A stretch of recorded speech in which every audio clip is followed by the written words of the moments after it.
محمد قاسم صاحب نے مفتی محمد صاحب سے سوال کیا ہے.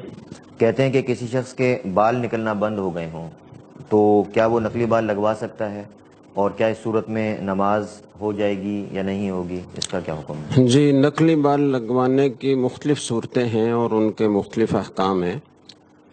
پہلی بات تو یہ ہے کہ بال لگوانے کی گنجائش ہے، شرط یہ ہے کہ وہ انسان کے بال نہ ہوں اور خنزیر کے بال نہ ہوں، کسی دوسرے جانور کے بال ہوں یا اپنے ہی جسم کے کسی حصے کے بال وہ لگوائے جائیں. تو اس کی گنجائش ہے بشرطے کہ دھوکہ دے ہی نہ ہو، کسی کو دھوکہ دینے کے لیے ایسا نہ کیا جائے. اور اگر بال وہ اس طرح لگا دیے گئے ہیں کہ وہ جسم کا جز بن گئے ہیں اور ان کو الگ نہیں کیا جا سکتا کاٹے بغیر یا اکھاڑے بغیر، تو ایسے بالوں کا حکم یہ ہے کہ ان کے اوپر مسح کرنا، غسل میں ان کو اسی طرح غسل کرنا یہ جائز ہے اور اس سے نماز اور وضو پر کوئی اثر نہیں پڑتا.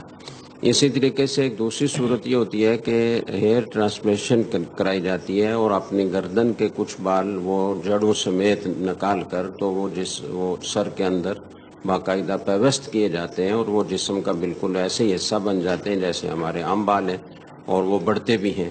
تو ان کا بھی حکم یہ ہے کہ وہ بالکل عام بالوں کی طرح ہیں اور ان پر وضو بھی ہو جاتا ہے، غسل بھی ہو جاتا ہے.